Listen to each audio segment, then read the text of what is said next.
Yuck informs the Clover Party they've secured a sponsorship from Arthi, an old weapon company. The girls are surprised, especially Silk, who notes her own bow is an Arthi product. Yuck explains Arthi's new theme focuses on designing armor for female adventurers. The offer entails the Clover Party wearing this new gear to explore dungeons in exchange for payment and the equipment. Ironrust Dungeon Quest. Yuck informs the Clover Party they'll be heading to the nearby Ironrust Dungeon. Upon arrival, Yuck notes his past visits with the Thunderpike Party. The girls join him, showcasing their new Arthi armor. Yuck then explains that they won't be live streaming this quest, as a recording is required for Arthi. The team starts recording and enters the dungeon. Yuck explains that their goal is to reach the Abundant City dungeon located on the lowest floor. While exploring, Marina suggests using ropes to descend faster than the stairs. UK tests this by dropping a stone, which mysteriously vanishes.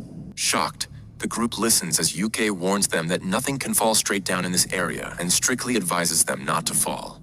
And, as they move forward, Yuke detects traps, keeping the group safe. Sensing danger ahead, he warns the others to prepare for battle. They encounter 4 orcs, triggering Silk's anger. UK reminds her to stay calm despite the orc-elf rivalry. Silk agrees, but insists none should survive. The Clover Party quickly defeats the orcs. After the battle, Yuki checks if Silk has calmed down. She apologizes for losing control, and Yuke reassures her, saying he understands as she's an elf and dismisses the Dark Elf betrayal as mere superstition. Silk appreciates his support. Marina then gives Yuke an item from the orcs, a damaged Memorandum of Revelation, which can unlock a hidden ability or secondary job. UK says he can repair it with alchemy, and they choose to use it on Marina. And a chest appears, and later the group is seen eating. Rain is excited as the chest contained a magic bag, which the party agrees to give her. After their meal, they continue exploring. Silk asks about a floor boss, and Yuke explains that one used to guard the gate to the Abundant City dungeon, but it hasn't been seen in a decade. It was once protected by shadow stalkers. Yuke explains that shadow stalkers are described in books as black statues with glowing eyes. Marina spots one nearby, and Yuke confirms it. Silk asks what to do, and Yuke says it likely can't reach them. Suddenly, the Shadow Stalker jumps down, breaking through a barrier. The Clover Party battles the Shadow Stalker. Yuke buffs the team and sets a barrier, but it breaks when the Shadow Stalker attacks Marina, knocking her unconscious. Rain starts healing her. Silk and UK continue the fight. UK counters with magic, but just before landing a blow, the Shadow Stalker uses a dark curse, causing Yuke to collapse. As the Shadow Stalker moves to strike Yuke again, Rain blocks the attack and heals him. Silk urges the group to focus on defeating the enemy. The girls fight together, but the Shadow Stalker evades their attacks and injures them. Just before it can land a fatal blow on Silk, a barrier, activated by a scroll Yuke used, stops it.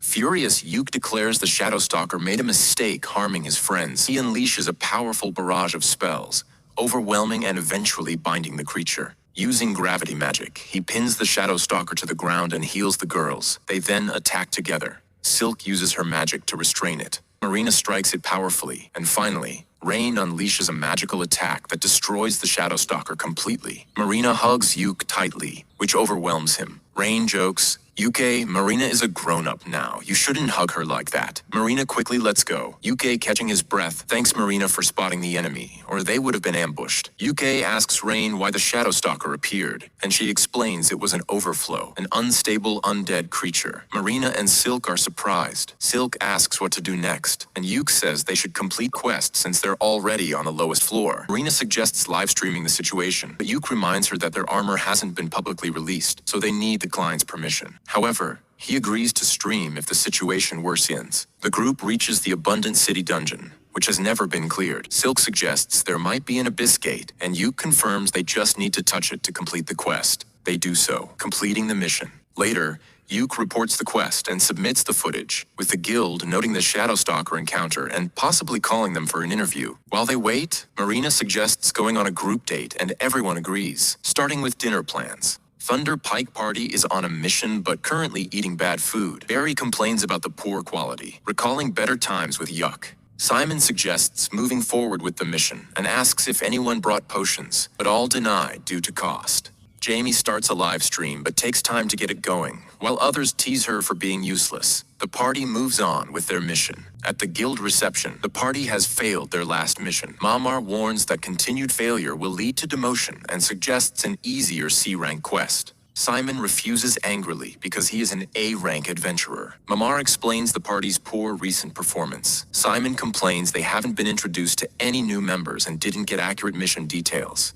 Mamar insists the last quest is still counted as failed. The party drinks in a bar. Simon says the four of them can't complete a high-rank quest alone. Barry suggests calling Yuck back since he's Simon's childhood friend and might help. Simon agrees they must go to Chromatic Darkness to invite Yuck. So, Jamie, however, doesn't like the idea of inviting Yuck back. Scene shifts to Clover Party meeting a broker to look for a base. Broker shows them houses. First house doesn't appeal to Yuck. Second house is liked by all, but the girls refuse to see the third house because it makes them uncomfortable. Yuck explains Thunder Pike's base is in this area. The girls decide to buy the second house to avoid having Thunder Pike as neighbors. They move in after working hard to settle. At dinner, Yuck installs a smart TV. While celebrating their new base, they see news about parties searching for the Abyss Gate in the Chromatic Darkness dungeon. Yuck says it's his dream to go to Acromax, but wants to go with them and live stream it. Yuck receives a mail from the guild inviting him to Acromax, but he rejects it. Later in the market, Simon confronts Yuck angrily about rejecting the invitation, accusing him of abandoning the party and causing their troubles. Yuck defends himself, saying Simon left all non-combat tasks to him and never recognized his contributions. They argue more, then Yuck leaves with Rain. 2 weeks later, Ben Wood invites Yuck to join a party to Acromax due to overflow spots. Yuck declines because his party is only C rank and Acromax is too difficult. Ben Wood gives Yuck documents with all known information about Acromax and asks him to investigate, but Yuck refuses as it's too dangerous. Ben Wood trusts Yuck and insists on giving him the information, saying he would go himself if he could. Mamar gives Yuck the quest papers. Yuck says he'll decide after consulting his teammates. At Clover Party's base, Yuck tells the girls everything but refuses to go on the Acromax quest, doubting their experience and preparation. The girls try to convince Yuck to come. He refuses. Rain says Yuck is scared he'll lose one of them on the quest. Yuck admits he's scared but doesn't want to lose anyone. Rain comforts him, telling him to trust them. Yuck agrees to go to Acromax with Clover Party. They inform Ben Wood they'll take the quest and ask if they can get a scout. Ben Wood says Mamar already told them they can request a scout. Mamar arrives with a girl named Nini and introduces her as their scout. Neen says she used to be a thief, but now is a ninja with C rank and will give her 100% to the mission.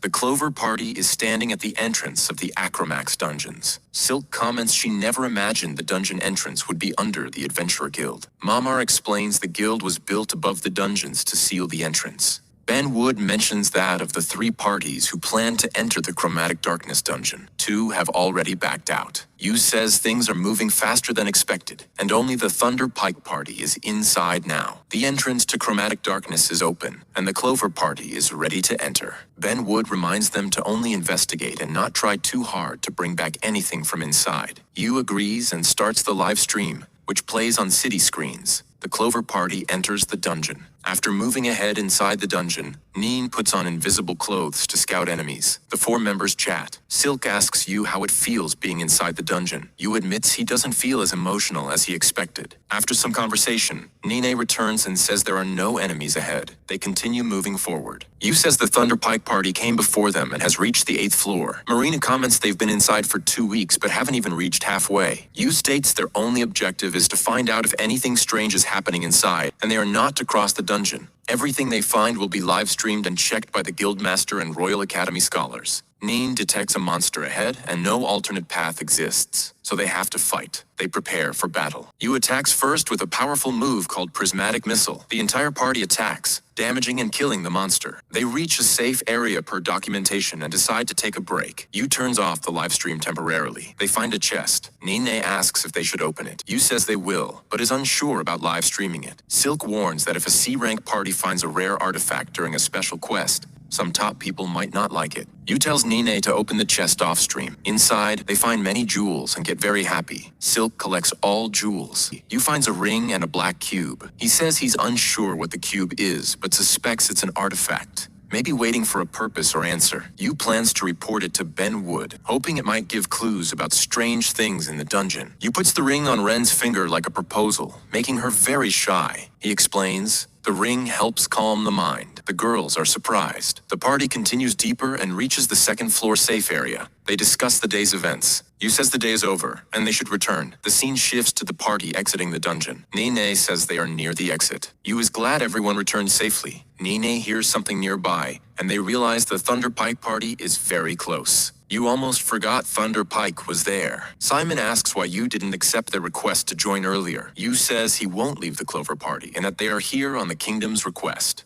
Barry tells Yu to take them seriously. Camilla tells Yu to apologize for his tone, but Jamie from Thunder Pike stays silent. Simon says they all came for the same purpose and demands all live stream data and fines be shared. Thunder Pike and Clover Party are allied, so sharing is necessary. Yu gets angry and says he doesn't remember any alliance. Their argument is live-streamed for the city to see. Simon insists a top-ranked party should report everything, but Silk accuses them of blackmail. Camilla calls Silk a rude dark elf, making Marina and Ren angry, and a fight nearly breaks out. Simon tells them to back off, but Yu surprises everyone by telling Simon to shut up. Yu says Thunder Pike is like family to him, but insults aren't allowed. He expresses disgust at the idea of allying with them and says he will never work with them. Clover Party leaves angrily, while some Thunder Pike members watch in silence. Scene shifts. 2 days later, Ben Wood calls the Thunder Pike Party to the Adventurer Guild due to multiple complaints against them. Simon asks about the complaints. Ben Wood lists complaints from sponsors, the Elves Correspondence Council, the Civil Rights Union, and the Guild headquarters. He asks if Simon knows why. Simon says insulting an A-rank party by a C-rank party is the bigger problem. Ben Wood angrily interrupts and throws Simon aside. Ben Wood says Simon doesn't understand the gravity of his mistake. Simon dismisses it, insulting the party for having a wild, dark elf. Ben Wood throws a knife that narrowly misses Simon's face. He says Simon's use of obscene language against a dark elf damaged the kingdom's reputation. Ben Wood says Simon's attitude is an issue and he must apologize, leave adventuring, or face consequences. Simon is left shocked. Simon complains about having to apologize and blames Yu for trapping them with the livestream. A man who Yu once beat appears, chasing Clover Party girls. He offers Simon a plan to get revenge and rise back to the top. Simon is intrigued. Simon smiles and says he wants to know more.